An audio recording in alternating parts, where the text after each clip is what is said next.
Living in the unknown is hard, really, really hard, until it becomes fun. Your ego wants to control everything. Your ego wants to lead the way. Your ego wants to keep you safe. And your ego wants you to live in a space that you are comfortable with, a space where everything is known. But what if I told you that's not where the magic is? The magic is in the unknown, not knowing whether your relationship will last, not knowing whether you will stay in this place, not knowing whether you will fulfill your mission on earth or not knowing what's going to happen the next second, because that's where the magic is. The mind craves certainty. The ego wants guarantees, whether in relationships, whether in your career, whether in life decisions, but certainty is an illusion. There is no certainty. There's nothing that is certain except that we are all going to pass to the next life. That's certain. That's going to happen to every single one of us. But happiness and fulfillment can only exist in this present second, in this present moment. The mind wants to grasp, but what's going to happen in the next moment? Are we going to be okay? You don't have to worry about the next moment. You don't even have to worry about this moment. Just be in this moment. It's about control versus flow. Do you try and control the uncontrollable, or do you just flow and trust the present moment? And it allows you to just flow with life's rhythm. All the things that I've ever worried about have since passed, have since finished, are since over. All the things that I used to worry so much about. And what I realized was the moment that I stopped worrying about those things, the moment I let go of grasping an outcome for those things just work themselves out. And you're probably thinking, yeah, but my child is going through this hellish period, and this is your child's soul journey to discover all the lessons that need to be discovered whilst on this journey. Who are you to judge that journey?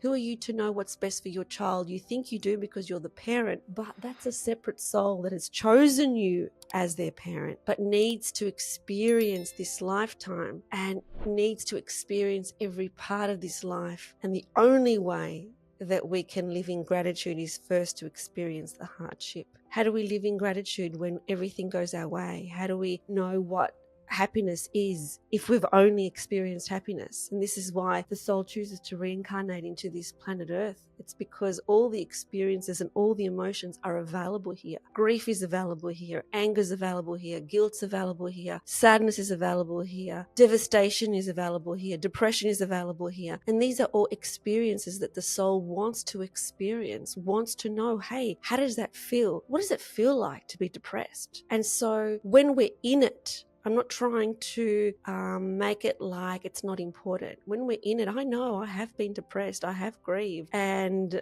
in fact, I'm going through this sadness at the moment in my life. And so I understand that all those emotions are heartbreaking and you can feel them course through your heart, but they need to be felt. It's not a bad thing to feel those emotions. It's a good thing to feel them, and then we will come out on the other side evolved.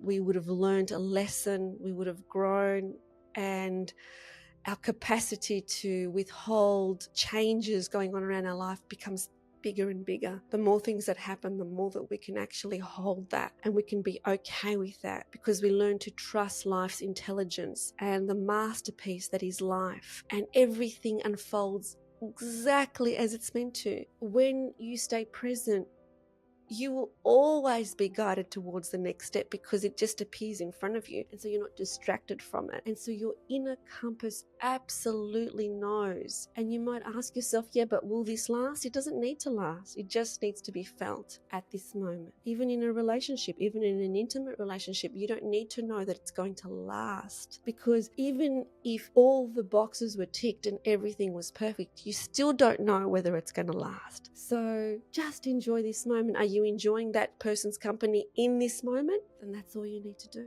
Just enjoy it in this moment. It's the only thing that matters. It's almost like you're in a car and the headlights are just showing you just 50 meters ahead. It's not showing you like 2 miles ahead or 10 miles ahead. It's just showing you 50 meters ahead because that's all you need to see as you're driving the car. Just that 50 meters. You don't need to see the next road and the next road and the next road. So you don't need to see the entire path, but you can trust that the entire path is unfolding exactly as it needs to unfold. You know, no relationships are a forever guarantee. No relationships are a forever guarantee. It's about embracing growth as it happens, as it occurs, and trusting that you are exactly where you need to be. It's hard. It's hard to be in the unknown. I have lived in the complete unknown for the last few years, and it's really, really, really difficult, especially when you know that you're here on earth to show the way, to lead the way, to be in the arena, to be right there where everything's at, and then nothing seems to be happening, and there's no action in your life, nothing's going on. It's really difficult to be in that space. But once you let go of trying to be somewhere, it all just unfolds miraculously and beautifully and perfectly. If this video resonates with you, I'd really appreciate your support. I have so much more to share, so much more to give, so much more that I want to share straight from my heart. I'd really appreciate your subscription and your like and your comments and sharing it with whoever needs to listen to this message as well. Sending you so much love.